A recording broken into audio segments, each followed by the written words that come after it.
Ulu yasebuhleni bamaNazaretha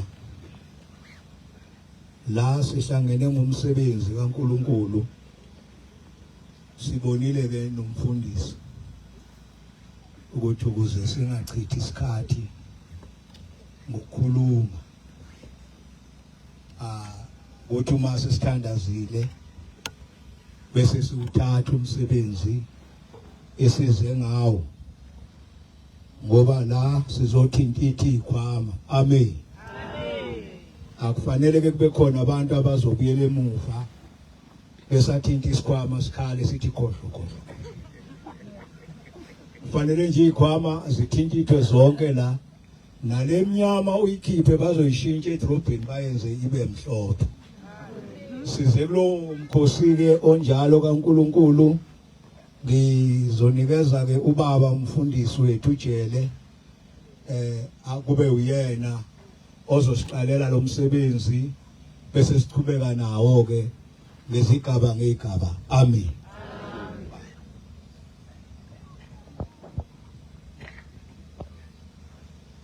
Ngiyayikhetha inkosi enkulu yasebuhleni bamaNazaretha.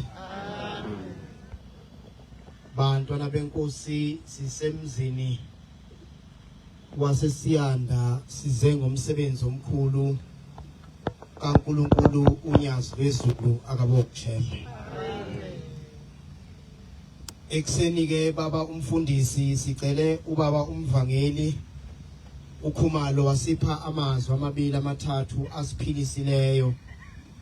Base becela ke ukuthi nasemini ngiwasho nje abemabili abemathathu bese sidedela ke umsebenzi wasezulwini. Amen. Nami ke ngizocela uNkulunkulu angiphe nje izwi elilodwa ngoba ngiyamzwela umuntu obengekho ekseni. Inkonzo esizwe ekseni ngane zakwethu phakathi kwalomuzi ibe enkulu kakhulu ngoba ibikubuza nje ibanga lapho uShemba kulande khona nokuthi usalikhumbula indona lelo banga nokuthi konje kulelo banga uma usufikile lapho ubizwa khona ngiShembe awufiki yini wena ukhipha abantu esontweni, awufiki yini wena ube nenzondo esontweni wenza abantu babuyele odakeni uShembe sebakhiphile wabageza. Angizukuba mude abantwana benkosi ngimfishane kakhulu. Ingoma ikhulu amashuma amabili nesithupha 126 lawo mavesi uNkulunkulu azongipha wona ngicela ezulwini izwi belilodwa obamba iBhayibheli iyongibambela uJobe 13:13 angibambela uJeremiya 17 verse elika 7 uphakama sabela wena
area lempusa 13 Job funda Thulani ningiyeke. uyabona njengoba senginika umbhobho manje akuthule wonke umuntu bese kukhuluma mina ya Yize ngikhuluma. ngoba engizokukhuluma ngenzeka ukumangazi ya Yoba kufika kimi. noma ngabe yini ke ezofika ngoshembe salusu yilalela iningi babiye uyabona njengoba silapha endlini funa uma ngabe uyiNazaretha ukulwele ukungafani nomunye umuntu noma ngabe ke awukangeni kule nkolo yobuNazaretha yithi umile lapha ngaphandle uyibuka le nkolo yobuNazaretha ungabe usufuna ukufana nomunye umuntu usuka inkosikazi ngelinye ilanga ngenzela wena ke uthi uma usulapha endlini yiba uwe nje uphelele nje ukihamba nomyeni wawo babumavuso babambene ngomunwe bahamba baye esitolo lapha emall uma befika lapha emall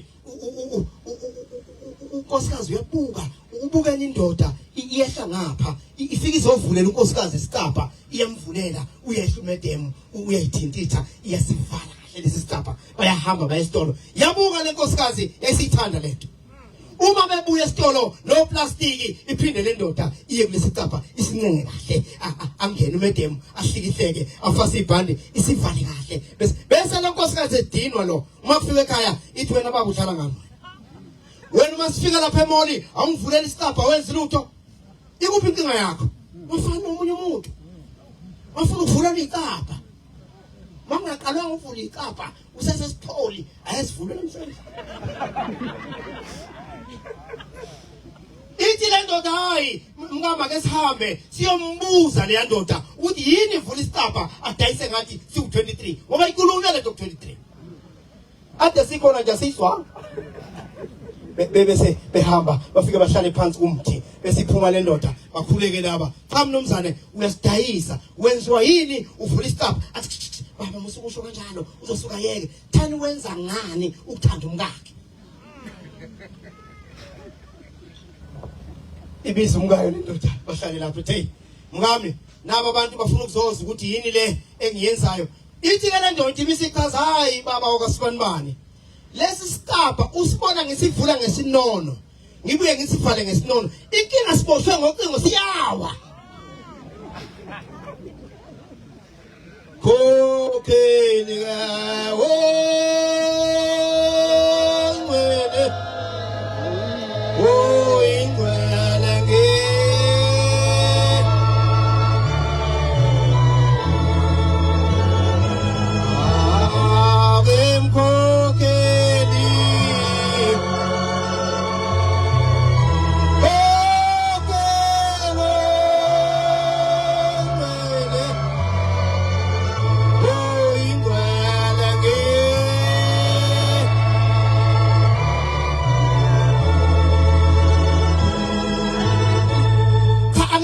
ngoba nginothando sifaswe ngocingo selunesikhathi lolu cingo seludlekile uma ke wasishaya mawala sizobuwa yathwala izandla ekhanda inkosikazi kanti uthando ngalokho emhlabeni abantu bayivula icapha ngoba nakho ibanjwe ngocingo uma ngabe uyiNazaretha ubona umunye umuntu ngathi izinto ihamba kahle wosondele eduze uze uthi kwenzeka kanjani khokhelwe inkosi ubatshele bangasukumezi ngecapha ngoba iboshwe ngocingo kuyenzeka into uyenze abona umuntu amehle kude kanti ngibophe ngocingo 211 ingoma uzongifundela uverse 1 no verse 2 ngizokhuluma nje ngeinto ezimbili bantwana benkosi bese ngihlala phansi njoba ngilapha nje bantwana basezulwini ngiyajabula ukuba la ngoba ukuba lapha kwami sengifunde into eziningi sengifunde nokuthi isicapha se1400 sinomsindo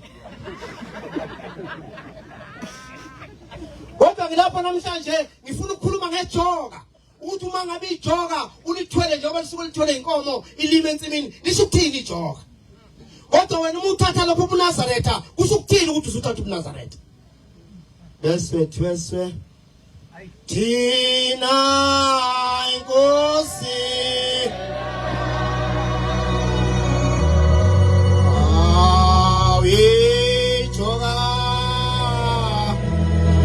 ijoka lemphefumulo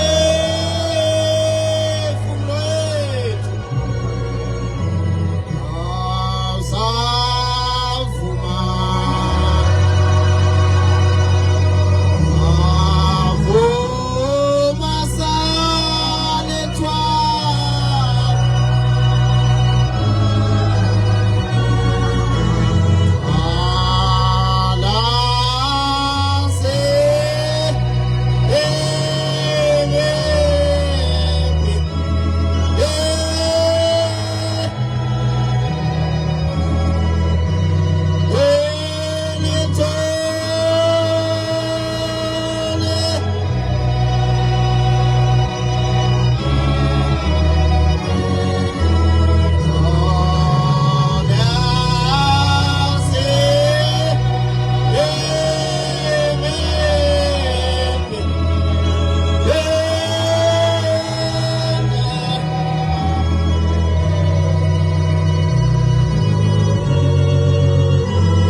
sika Shembe bese these thina inkosi upho ifundayo funda bese thweswe thina inkosi uphakamisa isandla kulabo buNazaretha uthi uyayikhetha inkosi yasebuhleni bamaNazaretha kunomthwalo owuthwalayo owethweswa inkosi yamaNazaretha unyazi wezulu yeah ijoke lemphefumulo yethu kodwa ijoke esilithwalayo elika Shembe eliphethe imphefumulo yethu yeah savuma thina salithwala nginesiqiniseko sokuthi akekho umuntu lapha endlini okhonjwe ngesibhamu uthi bese lapha kodwa sonke size lapha ngoba sifuna ukuzosevisa lelo joka ijoka ugodo olubholimbo lwezine laselifaka ikey laselifaka idrop lithi bangabe lihleli lapha enkabini idonsa insimu ibuka ubanzi bensimu ithi ngiyofikela ubani lapha kodwa ngoba khona ophethe isitwebhu iqede leyo nsimu uma nawe uShembe kufaka ijoka lomphefumulo wakho kusuka ufuna ubuka izinga lempilo ozolihamba ubuka ubuNazaretha bakho ungayifanisi nomunye umuntu yeah singekuphinde silethu uma umuntu ake wayiNazaretha wayesebiyeka ubuNazaretha wokubuka umuhlangana naye emoli ukaphuphe umuntu ngisho efaka ijazi ubona ngathi inganhlanye phakathi elanganhlanye kunamatshe ngapha kunamaqube enkukhu uvuthukile hamba nje ngoba uselahla ijoka leli joka elimnandi lika Shembe elikulungisela umphefumulo wakho yeah lingukuphila kwemphefumulo yethu yijoka impela liyasinda ngoba khona abahlezi abenebe phansi kwemithi thina silapha zolalela izwi lika Shembe elimnandi sizosevisa lelo joka yeah lindlela yemphefumulo yethu uthi noma usuhambe emhlabeni ukuze ubonane nabakini ubonane noShembe kufuna ukuthwalele ijoka noma ngabe liyana izulu uphumuze esontweni ngoba yijoka olithwelelele 17:7 kuJeremiah amen ya amen ya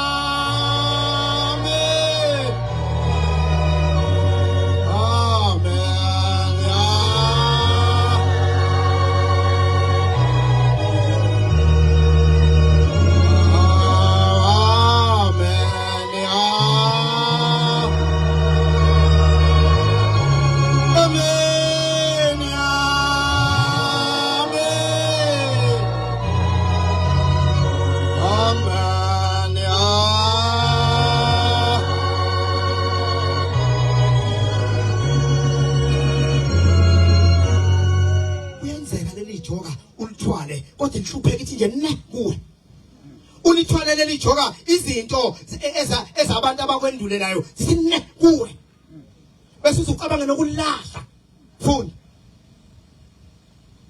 uyabusiswa lo muntu othemba kuJehova uthembela kumnikazi wejoka okushembe ukuthi leli joka akunikeze lona uma usuguqe lapha kuzomuntu kunomuntu ozokhuluma udaba olufana nendaba yakini bese ubona ukuthi hawu le ndaba kanti ukhona neyake yababamba baphuma kanjena ijoka komsebenzi walolelo kodwa umuthembele kumnikazi wejoka yeah othemba lakhe linguJehova ithemba lakho lonke umunika uShembe unyazi lwezulu lelo joka olithwele ngeke likusinde ngendlela ongacabanga ukuthi likusinda la yeah unjengomuthi otshaliwe ngasemanzini uthi noma khenwane bethi siyoke simbone kodwa bebona uvuka bengakaze bebone kushunqa kodwa bebona uvuka ngoba wena unjengomthi otshalwe ngasemanzini othi utshalwe la amanzi kuwalanda phesheya kuleli yathango elikhulu yeah owena bisa isipande zawo ngasemfuleni kufanele uthumula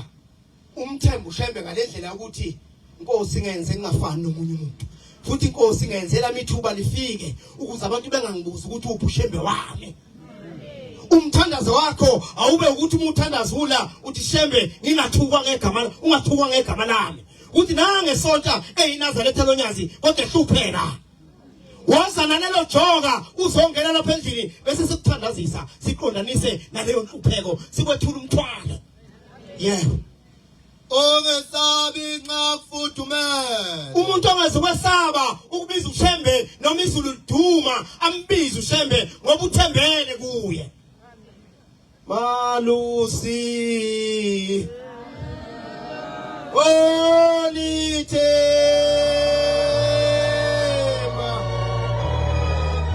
mina ngithembele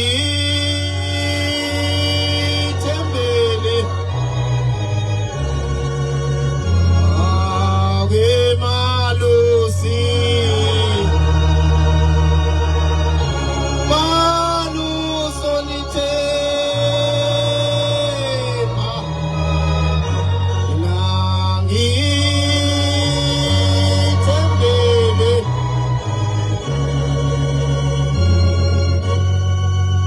uvuka nathi uyongibambela uverse 9 ulala nathi ungibambela uverse 12 thandaza besabatha ungibambela u11 funda umulapha ucabanga wethula ijoka wokwazi ukuthi usiyongena odakeni lolo libinda uthe umvakele ekseni umshini wamankanda yebo Khumbula ukuthi namhla wenze isivumelwano noJehova uNkulunkulu sokuthi uyahlala endlini kaJehova. Bekhoma ukhumbule mhla usufuna ukulahla ijoka ukuthi wenze isivumelwano noJehova uThixo wakho ukuthini Sokuthi uyahlala endlini kaJehova kuze kube sekupheleni kwensuku zakho. ufuna ukukhishwa ukuhlupheka abantu bahlekise ngawe ufuna ukukhishwa ukuthi ingane zakho idakwa uqala zize esontweni ufuna ukukhishwa leyo nto kanti ukholelwa zona yini ufuna ukukhishwa omakhelwane abakuzondayo kanti ukholelwa bona yini ngoba wena ukholela umphefumulo wakho leli joko lithwalayo namhlanje uyozulethule ngale kwethuna usufika kumnikazi walo umuntu dedela manje ijoka usukhohliwe into wena wenza isivumelwano sokuthi uyohlala endlini kaJehova kuze bese kuphele kweinsuku zakho uma usuphuma endlini kaJehova zingakapheli insuku zakho izokufika izitha zakho funde landelayo lala nathi verse 12 Khumbula ukuthi namhla wenze isivumelwano noJehova uNkulunkulu wakho. uma usuyolala futhi ushembe uyakukhumbuza ukuthi khumbula ukuthi wena wenza isivumelwano noJehova uNkulunkulu wakho sokuthi Sokuthi uyahlala endlini kaJehova kuze kube sekupheleni kwensuku zakho. uqele emthandazweni wesabatha verse 11 Khumbula ukuthi namhla wenze isivumelwano noJehova uNkulunkulu wakho. esokuthini lesi sivumelwano Sokuthi uyahlala endlini kaJehova kuze kube sekupheleni kwensuku zakho. abantu yabadidi into yokuthi unyazi wezulu luthi bese livala umhlangano lufike lithi inkosi nibusise lusho ngithoni nje kahle sithi amen uyingcwele luthi inkosi nibusise lusho ngo level 2 lusho ngo level 3 ukuthi isivumelwano esenziwe ushembe nomuntu ukuthi uzosikhumbuza kathathu ukuthi noma ngabe isibusiso kuvaleni kuwe kodwa sizongena kodwa uma usukhohliwe ukuthi wenza isivumelwano sizongena kanjani sizongena kanjani isivumelwano ngikhuluma ngajoka ukuthi musula uyinkosikazi yakwenu woba nepin code kaShembe oyihlabelelayo ukuthi noma ngabe ususodakeni uma kusavela ulimi ubizele upin code uShembe uzokuzwa uthi uyinsizwa yakwenu yalapha eMpumalanga unoma ngabe ukwasingakanani isono kodwa umuko wabiza ivesi ethize uShembe uzozwa hawu lensizwa ngeyasekwandeni hawu lensizwa ngasesiyanda hawu lensizwa ngeyaseMiddelburg kokheli kokhelo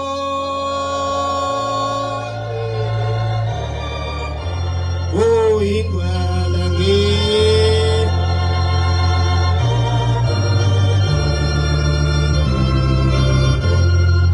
yabona mina bamavuso umuko wenza ukuthiwa sengilele sengithule ndafike nangasho ukuthi imkhokhelo oyingcwele anojika nibuyele emakhaya ngoba ipin code yami leyo noma ngabe ngiguqe kuphi ngisho ngabe kuthi uShembe ngiyambona uma ngeke ngathi imkhokhelo oyingcwele ngiyazi ukuthi ispeed diet sami lesi esingena ngqo enhlizweni kaShembe noma ngabe ngiyajabula ngithi imkhokhelo oyingcwele noma ngabe ngisosizini ngithi imkhokhelo oyingcwele noma ngabe ngidabukela umuntu ngithi imkhokhelo oyingcwele ngoba ipin code engayiphiwa leyo ukuthi uNkulunkulu uyongiswa ngayo ake ngikhulume ngedwala kunamafemi lapha eMpumalanga athi sihambe siwabona lapha sisangena siyabuya sizofesa la bese bavuma mama kanti vumbo baba uzothola kanjani lo msebenzi kusuka enye insizwa ngenzela wena ukuthi wathi uma usufika kuShembe uthola idwala ephakathi kusuka enye insizwa iyofesa njengoba amafemi ngaka ihamba yafesa lento uma kufeswa hey ukufesa kunzima bafowethu yabona umuntu ongakaza afese ngiyambongela Sake sathi sifesile ngelinye ilanga lapha empilo uma sehla esitimeleni sesehlele ngale kunendawo lapha ungena khona imkhumbi kuyasetshenzwa lapha. Kwaphuma umlungu neveni sifesile lapha ngaphandle. Wafika wathi umlungu nje I'm looking for asifana not looking for bani. Sawaphosa amapasa agcwala iveni. Kanti umlungu uthi I'm looking for one person. Avelehle nje umlungu afika cakule ipasi elilodwa angene emotweni kwehla umfana ngale avula isivalo athulule lonke amapasi phansi. Waze kwashona ilanga kwashawa u4 sicinga amapasi ethu manje la. Umuntu okuyena waphosa ipasi lokuqala wayitshela ukuthi kungenzeka qashe eqala yena wathola ipasi okugcina. Kunzima ukufesa abantwana benkosi. Ngalelo langa sawuthola umsebenzi wokucinga amapasi. Lazi ngashona la. Umuntu ongaza afese ngiyambongela. Umuntu walanda ehleze ekhaya uNkulunkulu ngakulo siyakubongela. Iyafika lento zokuyafesa efemini kunedwala nje likhulu lento ezoyihlalela kuyo abanye badlala ukhasini ngapha abanye badlala amadayisi ngapha abanye badlalani lento ezofika ihlalele lapha besibuke esangweni. Avele ufika umlungu athatha phambi kwayo athatha secele athatha ngapha abonge angene labo ngaphakathi kubhidliwe. Nanga kusasa lento izifika ihlale phezu kwaleli dwala le. Ihlala lethe kuleli tsheletiswa ibuka afika umlungu akhomba umuntu okumva kwethe akhomba secele akhomba phambili athathe bona avale kubuye. Ihlala lento izokuphela amaviki amabili. Isiyacabanga mfundisi uthi hayi ngikhethiswa ileli tshele. Ithe isuka yayiyohlala phambili phambi kwalabo abadlala ukhasini ibona umlungu athi alukhomba khona. Wase kufika umfana nje umsho ifika la kusukela esikoleni afika qhwakele phezu kwaleli tshele. Bese phuma umlungu athi ngifuna lo muntu odwa ukukhala kuleli tshele. Hawu ithi yatathaza hayi ngathi nangu phezu kwethu. Bese bemthatha umuntu angene endlini yademelayisa yabuyele ungasuki phezu kwethu. Ngoba ushembe uzokufica usukile endaweni yakho. Kufanele kuhlale phezu kwethu noma ngabe ilanga liyashisa ufuqhakele phezu kwethu. Ngoba uqhakele phezu kwethu leli ushembe. Awufunda isitabelelo 143 verse 1. Ufunda isitabelelo 154 verse 4. Ufunda 16 verse 1. Ufuna ukukhuluma ngedwala. Ukuthi mayidwala lakho kuushembe. Ushembe uzokufika kulo. Uzokumaka ngale idwala. Uthi awulona uhlala kuleli dwala. Uyangilinda lo muntu ngize ngifike. Uyafika guqa kwaShumayeli anikele bathi inkosi ibusise angayitholi into ayifunayo. Aphinde abuye nangesabatheni zayo. Aphinde guqa anikele. Aphinde abuye nangesa. Oh nangu umthetho wakhe. Uyidwala lokuphephela. Ushembe uyidwala lokuphephela. Uyisihlangu samakhola. Uyisihlangu samakhola sokufika imvula nelanga. Usizwa nguwe kuphela. Wena kuphela okwazi ukusiza abantu. Wedwala lokuphumula. Uyidwala lokuphumula. Ngoba ngiyathanda ukulibona. Hey bakithi uyalithanda lona idwala. Lelo lizwe lizayo. Ngiyabonga baba. Funda enye baba. Ukukholwa kwethu kulomnazaletha. Kodwa leli dwala kuyenzeka. Ngelinye ilanga ulifice linensipho kade omama beneka ingubo bewasha kulo ulifice lishelela yebo.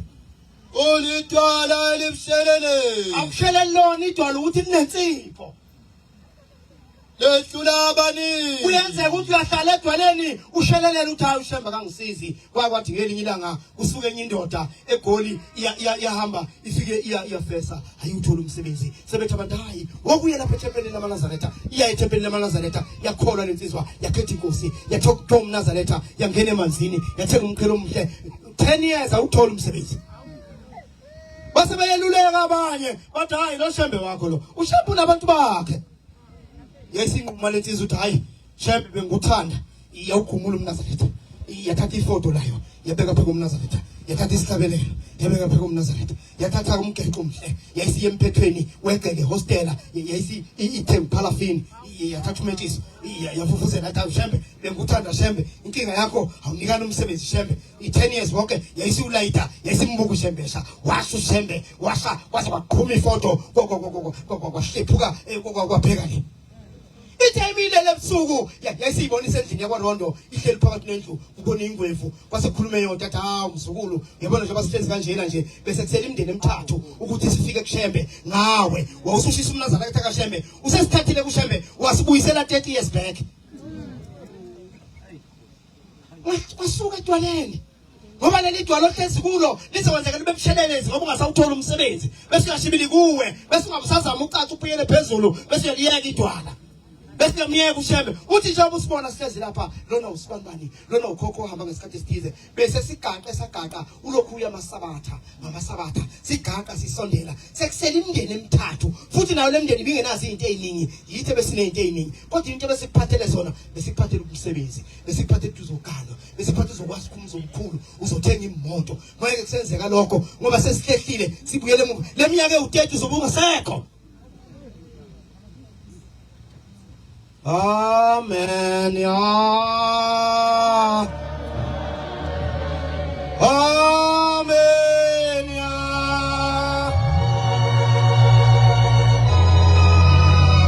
Amen. Ya.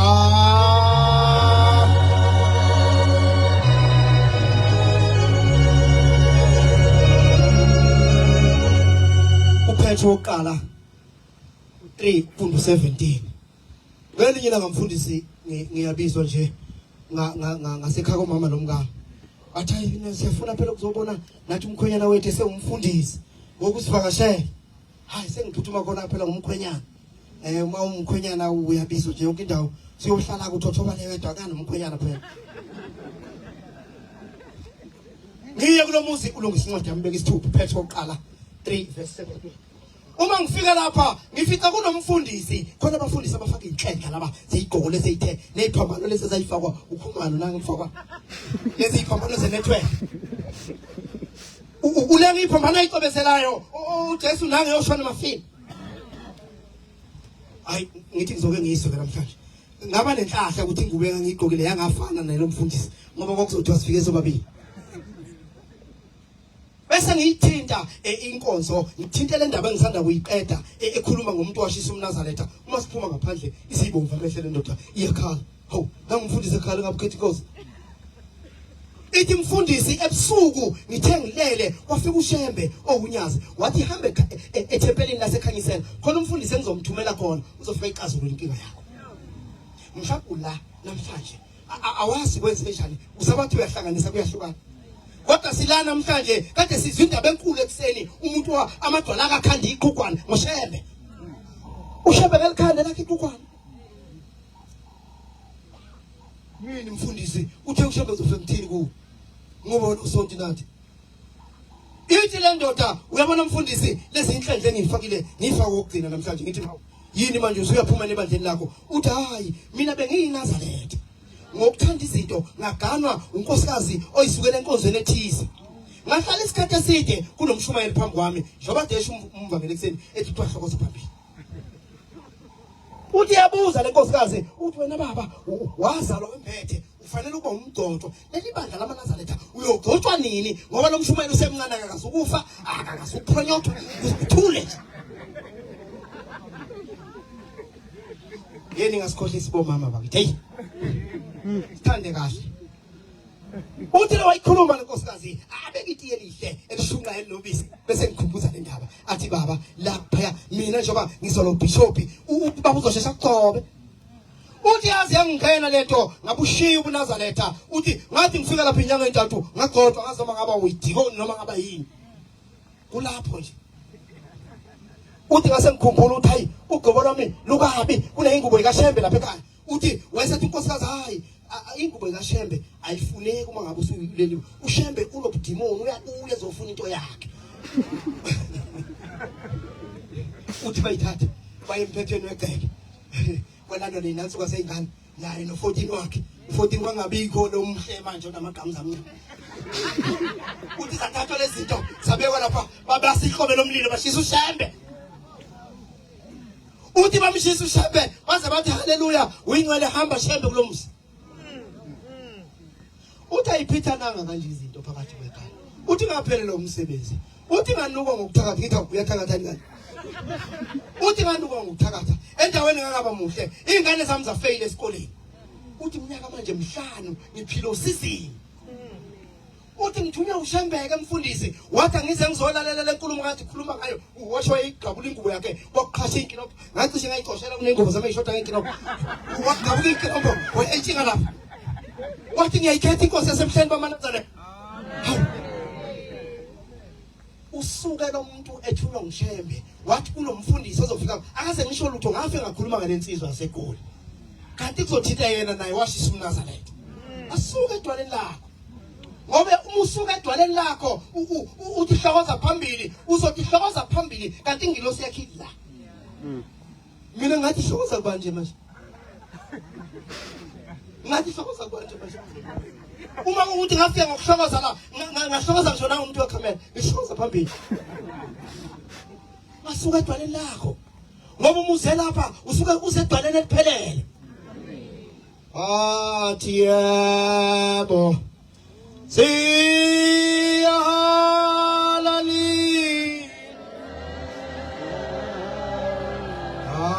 angungena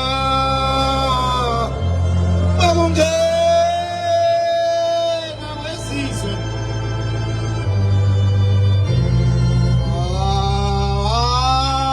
uzivela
ubumbhekela uPetro 4 Philip 4 verse 9 sivale lo msebenzi kaNkulunkulu yeah uma kwintando kaThixo uma intando kaThixo ithi uzohlala edwaleni 10 years hlala u10 years kodwa futhi uma intando kaThixo ithi kulo 10 years uzokushelelele wehlele phansi ubuyele phezulu unethe imvulo kuleli dwala ushiswe ilanga kuleli dwala hlala edwaleni yeah kuhle ukuba nhlupheke ngokwenza okulungileyo ngoba wenza okulungileyo ukuhlala endaweni owayikhetha ungakhonjwe ngasibhamu yeah kunokuba nhlupheke ngokwenza okubi unokuhlupheka uleko kuthiwa bane omuntu abeneyintwala nokhokhokhela imnconco labo kuhanjwa kubo bakunika izinto itaputapu bakungcolise bese inhlupheka ithi kuwe kodwa hlala edwaleni yeah ngoba naye uKristu wahlupheka kanye ngezono Philip 4 verse 9 ngingumntwana wakho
namhlanje ukufundile ukuthi ungasuka edwaleni yebo Lenkwamukeleyo. futhi uma ukwamukela ukuthi idwale liwushembe liyisihlangu samakholwa yebo Leni kuswilayo. uma uthi uyizwe kahle lenkulumo wayizwa naye sekuseni ukuthi ushembe usilande kude kangakanani Leni kubonileyo kumina. uma ushembe nimbonile nikhombisa izinto ezinkulu ngokuthi uyidwale libishelelezi yebo Kwenzeni. salane edwaleni yeke baba Nkosi nami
oguqe phambi kwenu bantwana benkosi akangcwele naye uzalwa umfazi nendoda ababenezona ngokuguqa kwami lapha nami ngiyengethemba ukuthi umakholo yedwa ozwile engisuke ngubeka nguthunywe uNkulunkulu neza kithi izono ziyaphungulela bekula amazwi bantwana benkosi ushemba bengiphe wona ngiwacelela uthande enhlizweni zenu inkosi busisa nikuzwe